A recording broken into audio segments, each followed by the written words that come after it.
안녕하세요. 파킨슨, 중풍 재활, 마비 환자들의 재활 이런 분들의 경우에 스스로 움직이기가 어렵기 때문에 운동을 하기가 굉장히 어렵습니다.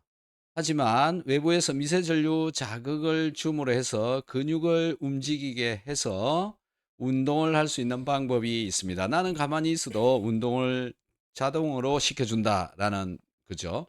자, 이런 기계가 있다면 여러분들이 움직이는데 굉장히 도움이 될 것이고요.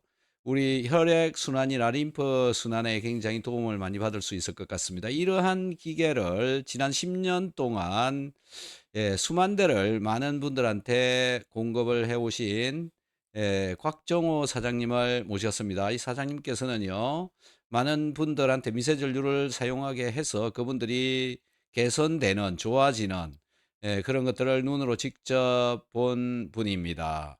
곽정호 사장님 안녕하세요. 네, 안녕하세요. 오늘도 바쁘신데 이렇게 참여해 주셔서 네, 감사드립니다. 감사합니다. 네.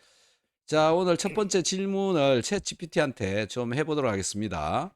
뇌졸중 환자에게 파동기 같은 미세 전류 기기가 왜 효과가 있을까요?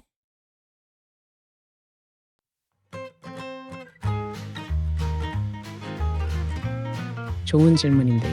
뇌졸중 환자는 뇌 특정 부위가 손상되면서 운동신경 전달이 원활하지 않아 움직임이 어려워지는데요. 이때 미세전류 자극은 손상된 신경회로 주변을 자극해서 뇌가 새로운 회로를 만들도록 돕습니다. 특히 닥터 헬스 파동기처럼 자동으로 근육을 수축시키는 방식은 신체를 움직이기 어려운 환자에게도 능동적 움직임을 대신 제공해 줄 수 있습니다. 이런 움직임이 반복되면 뇌는 이 부위가 움직이고 있다고 인식하면서 신경 가소성이라는 회복 메커니즘이 작동하게 됩니다. 결과적으로 운동 기능 회복, 혈류 개선, 관절 굳음 예방까지 다양한 효과를 기대할 수 있는 거죠. 자, 거기서 지금 얘기한 신경 가소성이라고 하는 말이 정확하게 어떤 의미를 가지고 있는지 좀 더 구체적으로 얘기해 주세요.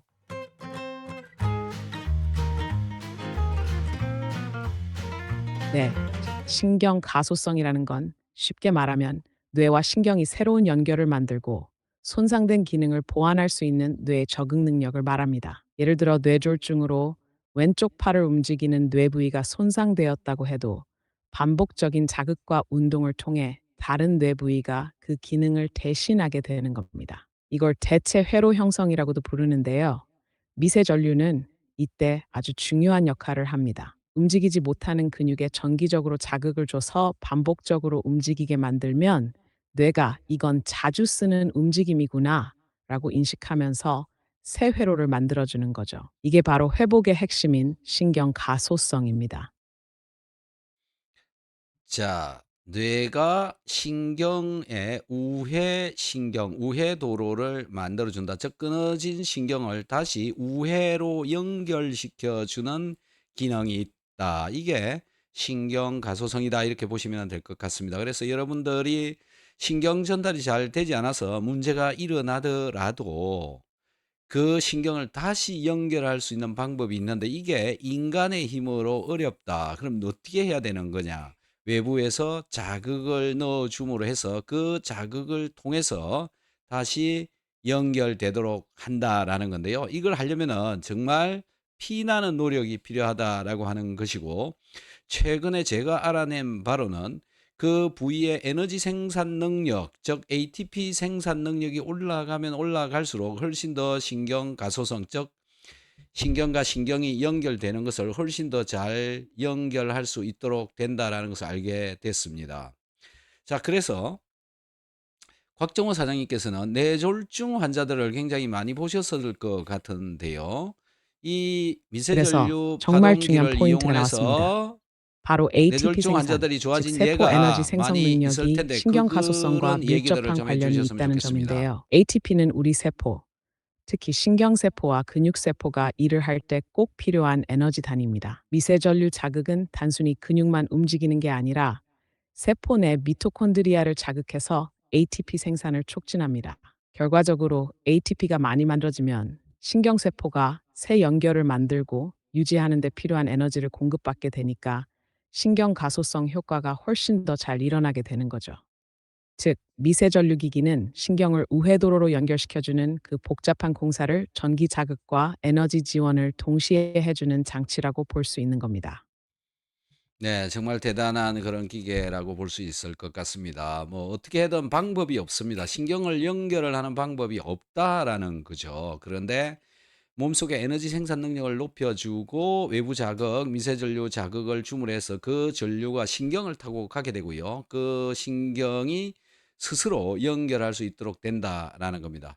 곽정호 사장님께서는요, 지금까지 10년 동안 수많은 분들한테 이 미세 전류를 넣어 줌으로 해서 그분들이 개선된 그런 효과들을 많이 보아 왔습니다. 사장님, 뇌졸중 환자들에 있어서 개선되는 예가 어떤 것들이 있었는지 좀 사례를 얘기 좀 해 주시겠습니까?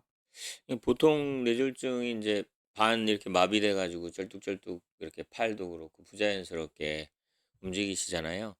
근데 이제 그런 경우에 손하고 발 한쪽에 안 움직이는 쪽에다 이제 물 바르고 이제 작동을 하면 이렇게 같이 이제 움직이기 저절로 운동이 되기 시작하는데, 렇게 하고 그다음에 이제 목 경추 부분하고 흉추, 또 목 옆에 뭐 경동맥 이런 데를 이제 꾸준히 이제 자극을 해 주니까 뭐 한 달, 두 달, 석 달, 몇 달 이렇게 시간이 지날수록 뭐 본인도 느끼고 다른 사람 볼 때도 많이 부드러워져 가는 그런 것들을 많이 경험을 했죠. 네. 물론 이제 뇌가 어느 정도 손상됐냐에 따라서 회복 정도가 좀 다르긴 하는데, 아무튼 뭐 모두가 도움을 받는 거는 뭐 명확한 사실인 것 같습니다. 예. 네. 자, 챗GPT. 신경 가소성을 통해서 우회 신경 연결을 한다라고 그랬는데요.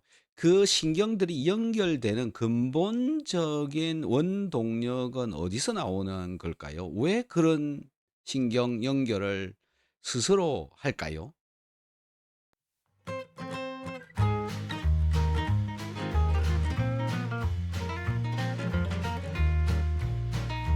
정말 핵심을 짚으셨습니다. 신경이 스스로 새로운 연결을 만들려는 그 본능 같은 메커니즘, 바로 살아남기 위한 생존 본능에서 나오는 겁니다. 우리 뇌는 놀라울 만큼 적응력이 강합니다. 한 부위가 손상되면 뇌는 기능을 유지하려고 주변 다른 회로를 동원해서 우회로를 만들려는 시도를 합니다. 이걸 경쟁적 회로 형성이라고도 해요.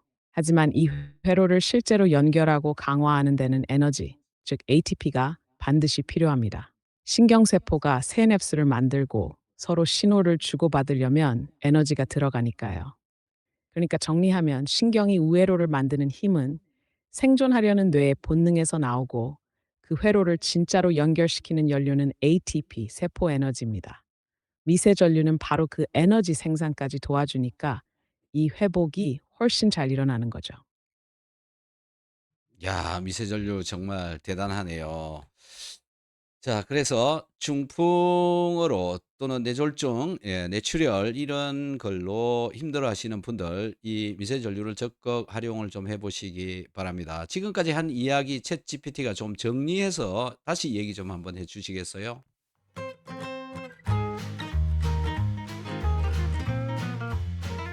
물론이죠. 지금까지 이야기하신 내용을 간결하게 정리해 드릴게요. 뇌졸중, 중풍, 뇌출혈, 파킨슨병, 마비처럼 신경 손상으로 인해 움직임이 어려운 분들에게는 운동 자체가 쉽지 않습니다. 하지만 미세 전류를 이용한 자동 운동기기, 예를 들어 닥터 헬스 파동기 같은 장비는 그런 분들께 큰 희망이 될 수 있습니다. 이 기계는 근육을 자동으로 움직이게 해서 운동 효과를 주고, 그 자극이 신경회로에 전달되면서 뇌가 움직이고 있다고 인식하게 합니다. 그러면 뇌는 손상된 신경을 피해 우회도로, 즉 새로운 신경 연결을 형성하려고 합니다. 이게 바로 신경 가소성입니다. 그리고 중요한 건 신경이 새로 연결되려면 에너지 ATP가 필요하다는 점인데, 미세전류 자극은 세포의 미토콘드리아를 활성화해서 ATP 생성까지 촉진해 줍니다.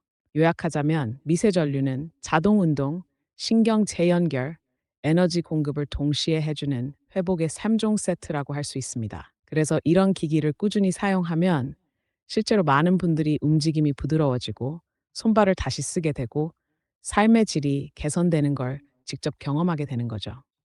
정말 대단한 기술입니다.